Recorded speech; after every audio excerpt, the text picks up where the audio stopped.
안녕하세요. 오늘은 자바스크립트의 깊은 복사와 얕은 복사에 대해서 한번 이야기를 해보겠습니다.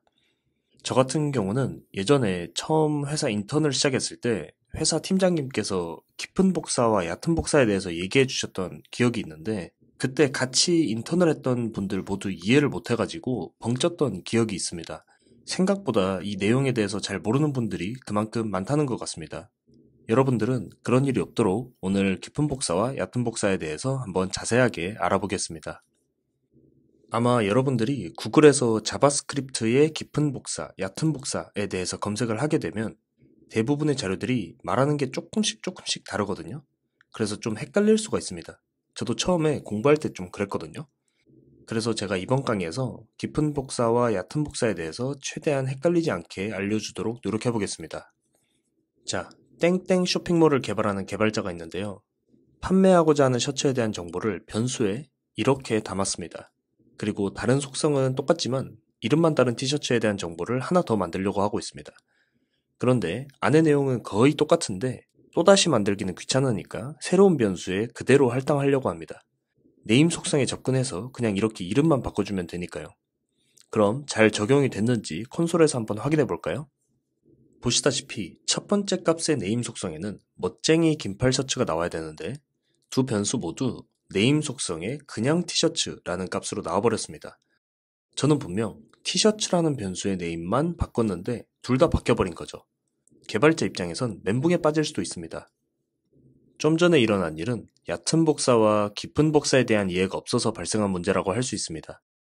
저희는 현업에서 이런 문제가 발생하지 않도록 자바스크립트의 얕은 복사와 깊은 복사에 대해서 한번 자세하게 알아보겠습니다. 얕은 복사와 깊은 복사에 대해서 이해를 하기 위해서는 자료형에 대해서 조금 더 알아봐야 되는데 자료형은 크게 두 가지로 나뉠 수 있습니다. 하나는 원시 타입이라고 불리며 원시 타입에는 스트링, 넘버, 불리언, 널, undefined가 있습니다. 다른 하나는 참조 타입이라고 부르며 오브젝트가 있습니다. 우선 원시 타입의 경우에는 위에서 말한 문제가 발생하지 않습니다. 이런 식으로 변수에 다른 변수를 할당한 후에 number2라는 변수를 변경해도 서로가 서로에게 영향을 주지 않습니다. 두 개의 변수는 각각 다른 값을 가지고 있는 것을 이렇게 볼 수 있습니다. 반대로 객체와 같은 참조형은 아까 보여준 것과 같이 객체가 담긴 변수에 변수를 할당한 후에 객체 내의 하나의 속성이라도 변경을 하게 되면 두 변수 내의 값이 모두 바뀌게 됩니다. 우선 이런 일이 발생한 이유는 원시 타입과 객체 타입이 복사를 다른 방식으로 하기 때문입니다. 그리고 복사를 다르게 하는 이유는 자바스크립트가 메모리를 효율적으로 사용하기 위함이죠. 즉, 일을 적게 하기 위함입니다. 그런데 이게 왜 효율성이랑 상관이 있는 걸까요? 저는 처음에 이걸 봤을 때 오히려 사용자 입장에서 너무 헷갈리니까 안 좋은 게 아닌가 라고 생각을 했는데 좀 더 자세하게 살펴보면서 자바스크립트 입장에서 왜 효율적인지 한번 살펴보겠습니다. 우선 코드를 통해서 직관적으로 한번 보겠습니다. 왼쪽과 같이 원시 타입의 값들을 메모리에 저장하는 게 쉬울까요? 혹은 이렇게 복잡한 객체를 메모리에 저장하는 게 쉬울까요? 직관적으로 봤을 땐 왼쪽에 원시 타입의 값들이 좀 단순하게 생겼기 때문에 저장하는 게 좀 쉬워 보이지 않으신가요? 네, 맞습니다. 실제로 메모리 저장 공간을 어느 정도 배분할지 예측하기가 쉽고 저장하는 값이 객체에 비해서 단순하기 때문에 자바스크립트는 원시 타입 저장을 객체보다 쉽게 할 수 있습니다. 당연히 반대로 객체는 새롭게 메모리에 저장할 때 저장 공간에 대한 예측도 어렵고 복잡해서 그만큼 메모리에 저장할 때 시간과 비용이 많이 들게 됩니다. 그럼 실제 메모리에 저장되는 방식을 눈으로 한번 확인해 보겠습니다. 원시 타입의 경우에는 넘버1에 10을 대입하면 필요한 메모리 공간을 먼저 확보를 하고 값을 넣어주게 됩니다. 그리고 메모리 주소에 넘버1이라는 이름을 지어주게 됩니다. 그리고 넘버2에 넘버1이라는 값을 대입하면 넘버2를 위한 메모리 공간을 확보를 하고 10을 넣어줍니다. 그리고 이 주소에 넘버2라는 이름을 지어주게 됩니다. 이때 보시다시피 넘버2에 넘버1을 할당을 했지만 넘버2와 넘버1은 각각 다른 메모리 주소에 저장이 된 것을 볼 수가 있어요. 이렇게 같은 값을 완전히 새롭게 복사하는 것을 깊은 복사라고 합니다.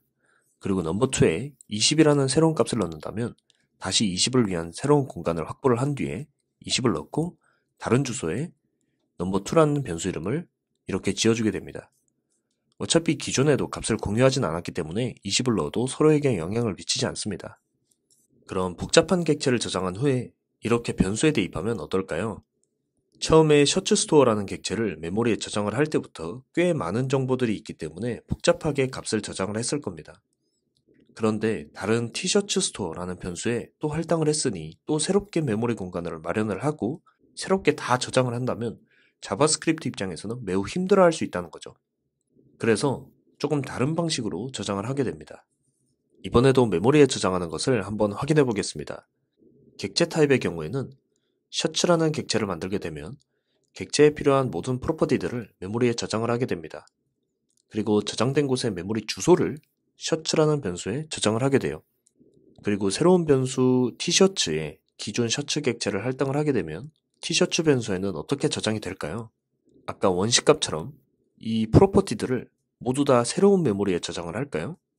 그렇게 할 수도 있겠지만 만약 100개가 넘는 프로퍼티가 있다면 이 단 한 줄 때문에 엄청 힘든 일을 해야 되는 겁니다. 그래서 아까 객체 값들을 저장했던 값들을 다시 새로운 것에 복사하는 게 아니고 셔츠 변수에 저장된 주소만 복사를 하게 되는 거죠. 그럼 티셔츠의 네임을 변경한 경우에 여기 있는 값이 변경이 되는 겁니다. 여기가 변경됐죠? 즉 새롭게 복사한 객체를 다시 만들고 저장하는 게 아니고 주소만 싹 복사해서 일을 편하게 하려는 겁니다. 이렇게 메모리 주소를 서로 복사하기 때문에 실제 값을 공유하는 방식을 얕은 복사라고 합니다. 주소를 복사한다 라는 개념이 낯선 개념이라서 좀 헷갈릴 수도 있겠지만 어쨌든 핵심은 자바스크립트가 일을 좀 더 효율적으로 하기 위해서 자료형에 따라서 복사를 다르게 한다 라는 겁니다. 그렇다면 이런 문제를 가지고도 계속 이렇게 사용할 수밖에 없을까요? 물론 자바스크립트 입장에서는 효율적이겠지만 저희 같은 언어의 사용자에게는 예상치 못한 문제가 발생할 수도 있기 때문에 안정성이 떨어진다고도 할 수 있습니다. 그럼 객체도 깊은 복사를 할 수 있는 방법이 없을까요? 당연히 방법은 있습니다. 첫 번째 방법은 오브젝트 객체의 어사인 메소드를 활용하는 방법이 있습니다. 그리고 결과를 이렇게 확인을 해보면 아까와 달리 첫 번째 셔츠의 변수의 값은 변경이 되지 않았습니다. 즉 내부의 프로퍼티들이 깊은 복사가 되었다는 말입니다. 두 번째 방법은 스프레드 연산자를 사용하는 방법입니다. 이번에도 역시 첫 번째 셔츠의 변수의 값은 변경되지 않았죠.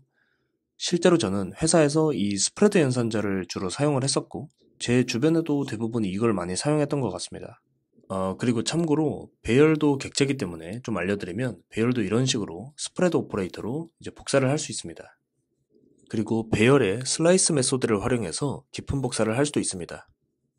그런데 사실은 이 방법들이 깊은 복사를 위한 완벽한 방법이 아닙니다. 한 단계 더 깊어진 객체도 한번 테스트를 해볼까요? 셔츠 변수에는 칼라스라는 배열이 추가되었습니다. 배열도 객체 타입이라고 말씀을 드렸죠.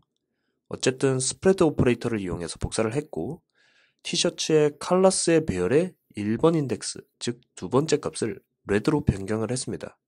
그런데 위아래 둘 다 블랙에서 레드로 바뀌어버렸네요. 분명히 스프레드 오퍼레이터를 쓰면 해결된다고 했는데 제가 거짓말을 한 걸까요? 엄밀히 말하면 스프레드 오퍼레이터는 객체의 한 단계까지만 깊은 복사가 됩니다. 객체 안에 중첩된 객체가 있는 경우에는 중첩된 객체는 여전히 주소값을 공유하는, 즉 얕은 복사가 된 상태인 거죠. 자, 그럼 다시 단계가 더 깊은 객체, 즉 중첩된 객체인 경우에 깊은 복사를 할 수 있는 방법을 알려드리겠습니다. 바로 이렇게 작성함으로써 깊은 복사를 할 수 있습니다. 이 방법은 MDN 공식 문서에 나와 있는 방법인데요. 그런데 이 방법은 문서에서도 이렇게 한계를 써놨어요. 이게 무슨 말이냐면 제이슨 방식으로 시리얼라이징 되는 애들만 깊은 복사가 가능하다는 겁니다. 객체의 함수 같은 시리얼라이징이 안 되는 경우가 있는데 이런 경우에는 사용할 수가 없다는 거죠. 그리고 사실은 성능적으로 문제가 있다는 말이 많아서 이 방법을 사용하지 않습니다. 그냥 이런 방법도 있구나 라는 정도만 아시면 됩니다. 그리고 두 번째는 이런 식으로 직접 깊은 복사를 위한 코드를 짜는 겁니다. 직접 코드를 짬으로써 좀 더 깊은 복사를 할 수 있긴 합니다. 하지만 이것도 더 깊은 객체를 복사하려면 또 문제가 있기 때문에 추천하진 않습니다. 제가 자꾸 방법을 알려드린다고 해놓고 한계가 있는 방법만 설명을 드렸는데 다양한 경우의 수를 여러분들에게 보여드리고 싶은 마음이었습니다. 어쨌든 사실은 지금 말할 이 방법이 진짜로 많이 사용하는 방법입니다. 실제로 직접 완벽하게 객체를 깊은 복사하는 건 매우 어려운 일입니다. 경우의 수가 너무 많거든요. 그래서 보통 아주 깊은 객체를 복사하기 위해선 로데시라는 라이브러리에서 클론딥이라는 기능을 이용합니다. 자, 여기서 잠시 워딩을 다시 제대로 정리해 볼게요. 깊은 복사는 복사본이 원본의 속성과 동일한 참조, 메모리 주소를 공유하지 않는 복사를 말합니다. 즉, 좀 더 쉽게 말하면 내부의 모든 값들이 완전히 새롭게 만들어지는 겁니다. 얕은 복사는 복사본이 원본의 속성과 동일한 참조, 메모리 주소를 공유하는 복사입니다. 즉, 복사본 혹은 원본의 내부 속성 값을 변경했을 때 서로가 서로에게 영향을 끼칠 수 있는 복사를 말합니다. 깊은 복사를 다시 코드로 보게 되면 원시값 같은 경우는 변수에 다시 할당하게 되면 당연히 새롭게 메모리에 생성되기 때문에 깊은 복사가 되고, obj1이라는 객체는 1단계의 객체, 그러니까 단계가 더 깊지 않은 객체이기 때문에 스프레드 연산자를 통해서 깊은 복사를 할 수 있습니다. 그리고 얕은 복사는 객체를 그냥 다른 변수에 할당할 때는 아까 말했듯이 주소만 복사하기 때문에 얕은 복사가 되고, 스프레드 연산자를 쓰더라도 넘버스라는 배열이 안에 있기 때문에 이것도 역시 메모리 주소만 안에서 복사를 하게 될 겁니다. 그래서 얕은 복사가 됩니다. 자, 지금까지 강의를 보시면서 너무 많은 정보들 때문에 멘붕이 오신 분들도 있을 것 같습니다. 그런데 괜찮습니다. 저도 처음 배울 땐 프로그래밍에 대한 정보를 배우면서 엄청 힘들어 했거든요.